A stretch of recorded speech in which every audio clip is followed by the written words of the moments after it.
Nek Hadroh sing kok fans sapa Riz? Mas Fikri kali Mas Bedo. Iya. Fikri. Kenapa kok ngefans sama Fikri coba ingin tahu aku. Wonge piye? Lek nutuk Nek nutuk. Ora Fikri nek nutuk piye? Nutuk. candu go. Candu. Terus tak kepiarne iki degan iki. Nek menutuk candu ki piye lho candune iki Fikri iki lho. Baik. Terus nek Badol sing kok fan apane? Suarane Gus. Nyapa suarane? Api kali Eh? sadu. Sadu. Luntur. Ah, Badal. Suarane sadu. Assalamualaikum warahmatullahi wabarakatuh. Waalaikumsalam warahmatullahi wabarakatuh. Wah, jamaah sor Kambil. Jadi nek ning pondok enek sor singon iki sor Kambil. Namine sinten jenengan? Bu Marwin dari Ploso Klaten Petung Kombo. Wong andhape kelut, Nggih, Bu Marwin nggih. nggih Bu Marwin. Tiang pinten niku grup tahlile jenengan iki? Tiang 3 dosa Gus. Nitih napa? Cetul. Oh, Pick up, pick up. 30 pickup sedeng Dua. bidal maghrib. Beda jam 4. Wah. Lah wong cedhek mriki lho kok budal jam 4 nyapa? Matoki nggen. Wong niki wau ya wis dipathoki ya. Nggih. Lah jenengan kudu ngabang matok iket kapan iki? Diingi. Wah. Piye to ning kene iki tibane ya usum patokan nih. Bu Marwin, Dalem. jenengan nggih nate teng pondok mriko. Nate. Nite- Kinten ping 11. Nite pickup ngian. Boten kalih kekasih kula. Kekasih Nggih. Nite sepeda motor kalih Ngwamplok kekasih ngetapel kula. ngoten. Nggih no. jenengan ngwamplok ngeten. Jenengan putrane pinten lho Bu Marwin? Kalih. Kalih anake ditinggal ning omah harus kalih kekasih ning Sorsingon. Boten yoga kula teng pondok sedaya. Wah istimewa. Berarti ya cocok karo ngajine iki mang ya to. Nggih. Jenengan nggih pondokan. Boten. Bojone Boten. Nggih mondok teng Kalimantan riyen, Sumatera. mondok napa Sumatera. kerja? Sumatera riyen pas tase Joko. Nek jenengan mboten pondokan. Boten. Terus mari kuwi kok pengin mondokne anake napa motivasine jenengan? Nganu yogane niku nganu napa niku puwengin terus kula semangati ngoten mawon. Alhamdulillah. Dadi ning omah jenengan mek wong loro karo kekasih. Nggih. Endel. Wah, giling terus no wiyan. Bu Marwin, niku jamaah tahlil niku ket pirang wulan niku, pirang tahun niku. Pun duang Gus. Pun puluhan tahun niki. Puluhan tahun. Nggih. 1 minggu sekali. Anjang sana. Nggih, setiap rumah. Niku ya ST nyel kabeh niku. Nggih, ST nyel. Masya Allah luar biasa. Motivasine saking jenengan. Apa motivasinya aku? Tapi nggih istimewa lah. Lah niku baru kayak akhirnya padahal Bu Marwin ora pondokan, anake malah njaluk mondok kabeh. Malah anake to sing njaluk Nggih. luar biasa.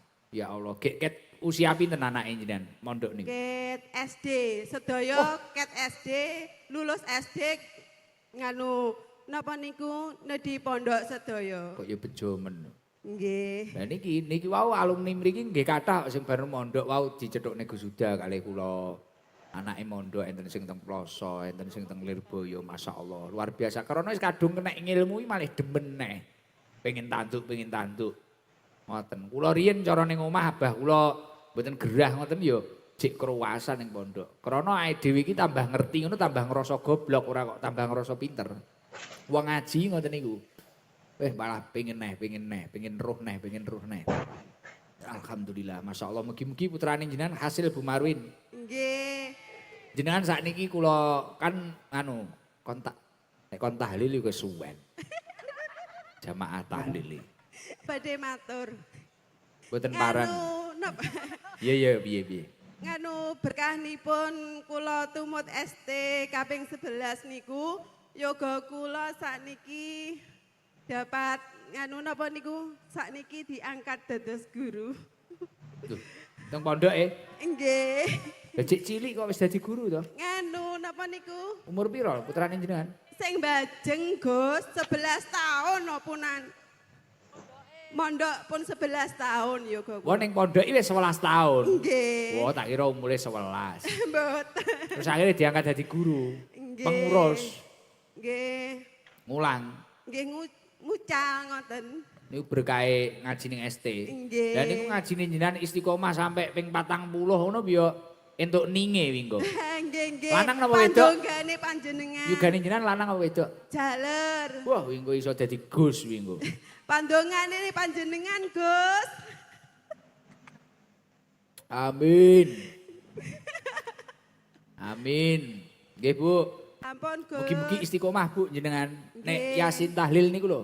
Oh, nggih, amin. Terus kula nek bar saat nyandungakne sehat Bu, Nggih. uripe wirawiri ngeten. Mugi-mugi jenengan sehat selalu. Nggih. Tapi jenengan seneng rokok lho, Gus. Mboten. Mesti waktu. Kula niku kan diomongi to Bu kalih dokter Gus, rokoke disudo. Akhire kula sudo sitok-sitok. Lah nek kon nyudo bareng-bareng apa ya iso. Ngoten lho ceritane. Nggih, pangestune Bu nyandungakne sehat. Nggih, niki salam saking jamaah matur suwun nggih, Gus. Nggih sami-sami. Nggih, sampun. Wassalamualaikum warahmatullahi wabarakatuh. Waalaikumsalam warahmatullahi wabarakatuh. Assalamualaikum warahmatullahi wabarakatuh. Waalaikumsalam warahmatullahi wabarakatuh. Paring asma sinten? Rizka. Tasik 6 to niki. Nggih, Umur pinten? 17. Oh 17. Daleme pundi? Sidoarjo. Dorjo ki Blitar, Nggih, Pasar Patok. Kidiule.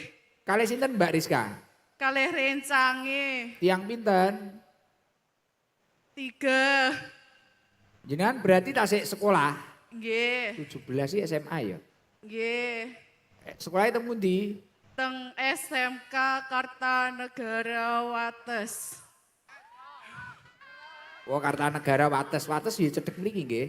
Nggih. Mbak Siska. Siska napa Rizka? Rizka. Rizka. Tak kira iki mang sapa ngono. Rizka. Nggih. Terus mantun niku arep kuliah apa kerja? Kerja, Gus. Teng pundi? Nggih, tasik. Tasik milih-milih, Gus. Kaya milih bojo ae. Rizka memang sering rutinan kalih kula. Nggih. Teng pondok barang Nggih. apa ngono sing didemeni nek cah nom-nom ngene iki? Nggih, Guse kalih hadroy. Nek hadroh sing kok fans sapa Riz? Rizka? Mas Fikri kalih Mas Bado. Iya. Fikri. Kenapa kok ngefans sama Fikri coba ingin tahu aku. Fikri apa sing di-fan cacah ki apa ngono iki? Riz. Ya rasah noleh kancamu, jarno kancamu. Engko sing oleh dhuwit awakmu.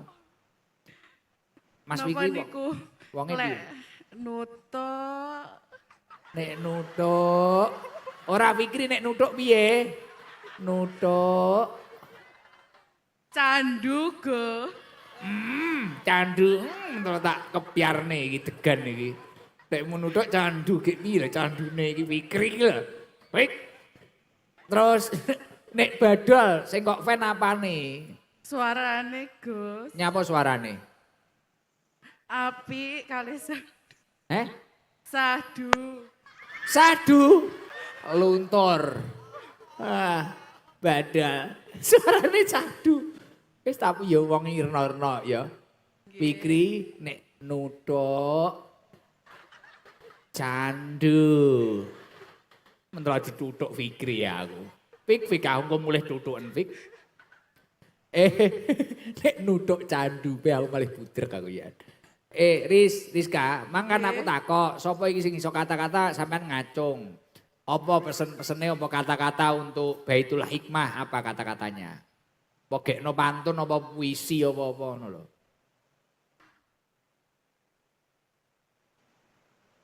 Apa ndang yo gekno Riz? Ki Baitul Hikmah Al-Huda semakin maju, muridnya tambah banyak dan semoga muridnya sukses semua, ilmunya bertambah. Amin. Lah mek kok dongakne ngono kuwi. Nek kata-katane nggih Fikri apa? Riz, kata-katane nggih Fikri apa? Kata-kata nggih Fikri. Mugi-mugi Mas Fikri sehat selalu. Iya. Ih. Fikri. Badal. Kata-katane nggih badal apa? Kata-kata ngono lho ra enek ya. Ikan hiu makan tomat. Mas Badal tak kremus. Piye? Riz. Ikan hiu makan tomat. Loh. Mas Badal. Wes budrek Rizka kae. Wassalamualaikum warahmatullahi wabarakatuh. Waalaikumsalam warahmatullahi wabarakatuh. Tak kayak